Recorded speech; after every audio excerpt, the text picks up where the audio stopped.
Mula gang, so y'all know the O Block Munna Duke just passed away. You know what I'm saying? The ops came downtown and unalived him and his other O Block homie. Then snatched his chain, put the chain on, and got on live snitching on himself. Do your homework on that. Now they saying, I guess his baby mama got something to do with something. I don't know what's going on no more, gang. I'm just sitting here watching, folks. This shit diabolical. I swear. Now, most of you may have heard already about O Block Munna Duke losing his life, as him along with another individual was celebrating the birthday of O Block Gleesh. According to news reports, it was a drive-by shooting that occurred around 1:20 a.m. at the Pork Chop Barbecue restaurant on the 6300 block of North Broadway. They say suspects will begin shooting, striking 3 people, where 2 were pronounced deceased and the third person was said to be in stable condition. Who the other person got hit? The stories were conflicting because you have some people claiming that there was a guy pacing back and forth outside of the restaurant. Right, some people said that. And when Duke and O Block Youngin, who was also alive, came out of the establishment, the suspect began shooting his weapon. Right. But then the news articles state that it was a drive-by shooting that occurred, which they quickly started shooting and took off in their vehicle. Now, to be honest with you, I can't see one guy deciding to show up by himself to a place where he knows his ops is, and he's deciding to take somebody's life by himself while he's on foot. Right. That just don't make sense. So the drive-by shooting that the news are claiming happened would sound a little more credible, but once again... And they downtown, so it ain't like you know what I'm saying? Like, they not downtown. I don't want to say downtown, but they close to that area. Weren't there, so we don't know. However, if the shooting was in fact done in the street, then chances are one of the stores has surveillance cameras on their stores. So I'm sure the shooting was caught on camera, and it's just a matter of time before it comes out. Now, on the flip side of all that, somehow, someway, one of O Block's rivals will post pictures on his close friends showing that he had an O Block chain. And then he gonna put it in his close friends like somebody not gonna screenshot it and send it to somebody else. Then y'all see the blood still on the chain right here, gang. It's blood up here and blood down here. That appeared to have blood on it. He posted this picture after the shooting occurred, and once he realized it's one of the stupidest, self-incriminating things he can do, he would deactivate his Instagram, thinking that it was going to change the fact that he just made himself a suspect. Like, what you think that's gonna do, bro? You already posted it, jackass. You might as well keep going crazy. You already posted it. It's already it's on the world. If I know about it, I promise you. Them FBI, open up. Those guys, they know, bro. Like, fuck. Some of these guys' intentions is to troll their ops, but I think they still forget that in the midst of all that trolling, they ain't trying to troll no damn ops. They trying to let everybody know that they got a body. That's all they care about. If they was trying to troll his ops, what the hell he posted on his close friends for? He wants somebody to think, oh my God, this guy, he's really crazy. He's really like that. He caught a body. Oh, I'm scared of him. Let me give him money and not try him. And I'm not going to ever play with him again because he caught a body. He's going to be the man in the hood now. Bruh. Like, stupid shit, gang. Stupid. It's not just their ops watching, it's also the police. So he would deactivate his social media, but the pictures will still get out there, of course, because we live in the era of screenshots. And whether he has something to do with it or not, he just made himself a target, not only for his ops, but potentially the police as well. Worry about the ops. Now, aside from all that, y'all know as soon as the news hit social media, people were already stating that it sounded like it was a backdoor situation. One person on the Squid Apes post would say, quote, I don't think it was backdoor. It don't, okay. Y'all, people just throw this backdoor word around right now because it's trending, gang. No way Duke moved sloppy after all these years. What you mean move sloppy? It's not that hard, bro. It don't have to be a backdoor. I want to put y'all on to some of the easiest money you'll ever make in your life. Freecash.com is a website that allows you to literally get paid hundreds of dollars just for playing video games on your phone. All you need is an email and a password. Follow the directions on each of the campaigns and you can earn at least $100. My personal favorite game to play was Sunrise Island, and when I clicked on it, they had a $370 bonus. I got $370 just for playing a video game on my phone. On average, it only takes about 17 minutes for most people to start earning money on freecash.com. So if you need some free, easy, extra money, go to freecash.com, click the QR code right here, or go in the description below and start getting that bag. You did? You see what I'm saying? A backdoor is when your friend, see, that's another thing. People just throw that word around. A backdoor is when a nigga who's cool with you, your brother, your twin, your homie, your cousin, your best friend, you feel me? Your goddamn it block member, your gang member, it's when they set it up. That's a backdoor. But somebody, somewhere, saw him and told somebody for sure. But that don't mean it's a backdoor though. Backdoor, I think. That just mean they set it up. No way Duke moved sloppy after all these years. Definitely now, backdoor. Is it a reach? Maybe. Because we don't know the full details of what actually transpired. But one thing I could say is that I do agree with the part where he says, "There's no way Duke moved sloppy after all these years." What do you mean move sloppy? Being in Chicago is moving sloppy. It's no way to move that's gonna make you survive, gang. If you're sitting in any restaurant in Chicago that I don't give a fuck if you sitting in Ruth Chris. The wrong nigga can walk in Ruth Chris and see you and pop you and set you up when you come outside, splatter your shit on the floor. You can't go nowhere in the rat, gang. If you not somewhere in the suburbs or deep as hell up north like Wrigleyville and Bridgeport, if you ain't fire sale up there, gang, and even then the wrong nigga might see you, gang. You don't know what's going on. But they in the heart of like downtown club scene, little bars, restaurants and shit. Anybody could have been there and saw him. And they said they was celebrating.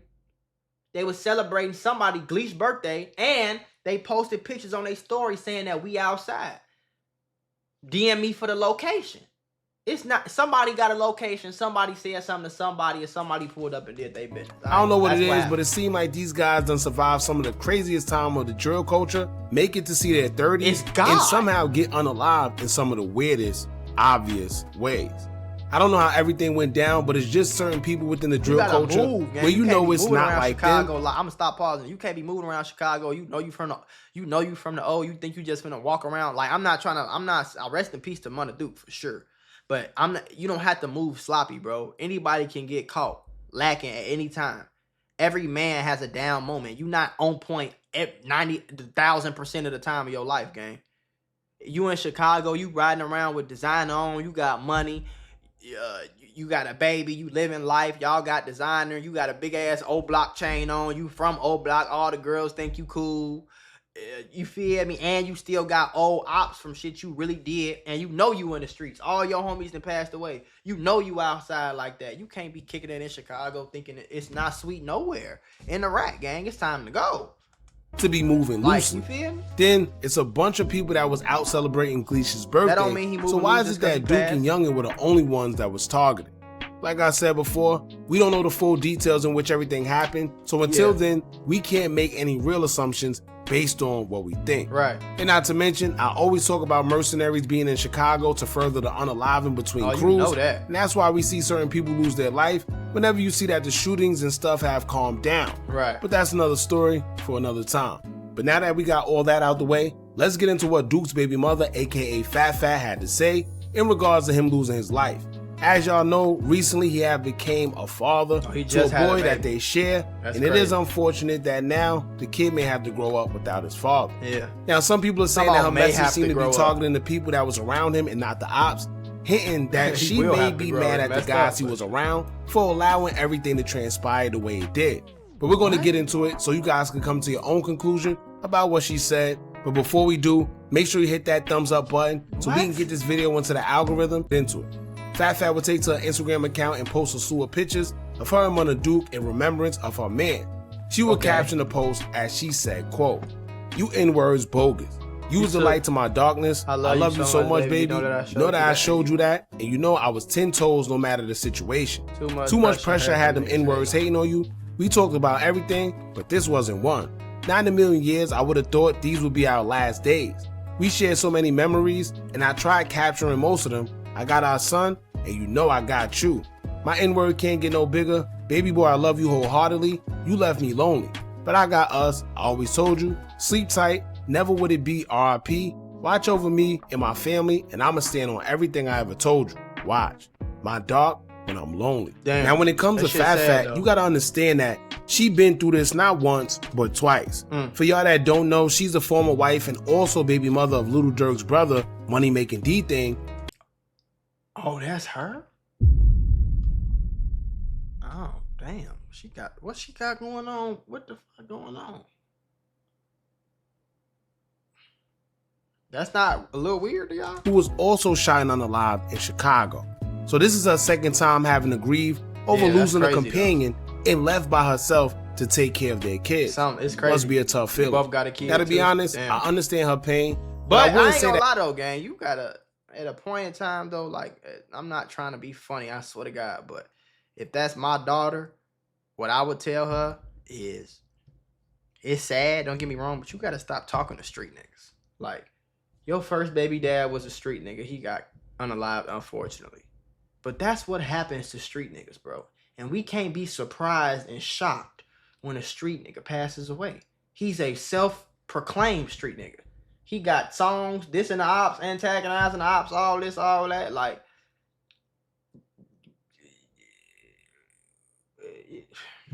that it's about someone hating. These guys within the drill culture know what they're into and know what comes with it. At any given time, the same way these guys diss others or diss the dead, it comes back the same way. Right. And I always tell y'all it's hard having compassion for some of these guys who lose their life a part of the drill culture because some of them have inflicted the same pain that their loved ones are now going through when they pass. One of the prime examples of that is Bloodhound Little Jeff.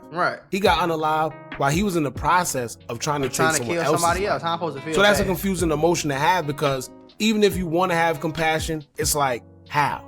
Because if he didn't pass, then more than likely the person he was targeting may have passed.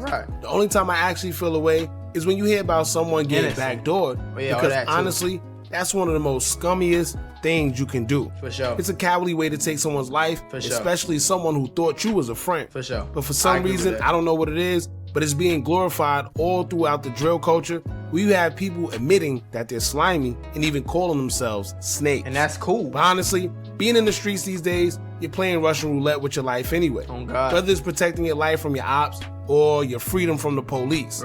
Either way, it's not comfortable and it's not a way you want to live. For the youngins out there, y'all heard them. For the youngins out there, just don't think this shit cool, boy. I know it might look cool on GTA or in the music video, or they shoot it and they look like the real cool villains who do cool stuff, and it's so scary, but it's so exciting because they're the bad boys and they got the guns and they got the gangs and they got these niggas is broke most of the time. Street niggas, most of the time they broke.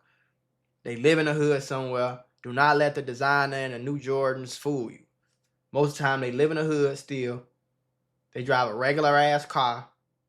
They broke, busted, and disgusted. And all they got on their ass is a Glock, 2 pounds of loud, and an apartment. This ain't nothing to look up to. This shit's stupid. I'm telling y'all, gang. Anything in the streets is dumb as hell. Look what happens. Nigga can't even go out to fucking eat, bro. He can't even go out to eat in a somewhat decent area. He ain't go pull up in the hood. He wasn't two blocks away from O Block. He wasn't on King Drive. He wasn't on 63rd. Folks was downtown. But you saying that shit don't matter, bro. They pulled up and did your homies pulled up and did duck the exact same way in front of a designer store. So what make you think they would do that to you outside of this restaurant on, you know what I'm saying? In Edgewater, shorty. Like, people say moving sloppy. Moving sloppy is being in the streets. Anything you doing in the streets is moving sloppy. If you don't want to do the opposite of move sloppy, don't be in the streets. Just right there, you got a 99% more of a chance to survive until you're 40 if you're not in the streets than if you are in the streets. So just simply by never going to the streets, you already setting yourself up for success, shorty. Don't go to the streets. Don't hang out in the hood.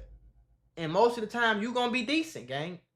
Because people don't run around and try to find lawyers and doctors and businessmen and unalive them in front of a restaurant downtown for no reason. People don't do that. They do that to street niggas. You know what I'm saying? So we got to make better decisions, gang. And then if you is in the streets, you got to know. You have to know that you got to leave that city, gang. I don't give a damn if you went to Cleveland. I don't give a damn if you went to Detroit, Atlanta, Houston, Austin, San Antonio, nigga, Albuquerque, New Mexico, Grove, Denver, Colorado, Sacramento, California, Seattle, Washington, North Dakota, anywhere but Chicago, bro, where your ops still live, and y'all know y'all get new beef, gang. Like, we ain't gotta keep it real and be a real nigga and, oh, I want to stay. You ain't gotta be rich to move out the hood, bro, to move out the city. You don't gotta be rich to do that. I moved out with $900, gang. Just move. Get up out of there. Okay, your kids, your grandma there, they'll visit. Tell their ass move too. Ain't nothing going on in the rack. You feel me? Like, rest in peace, though, man.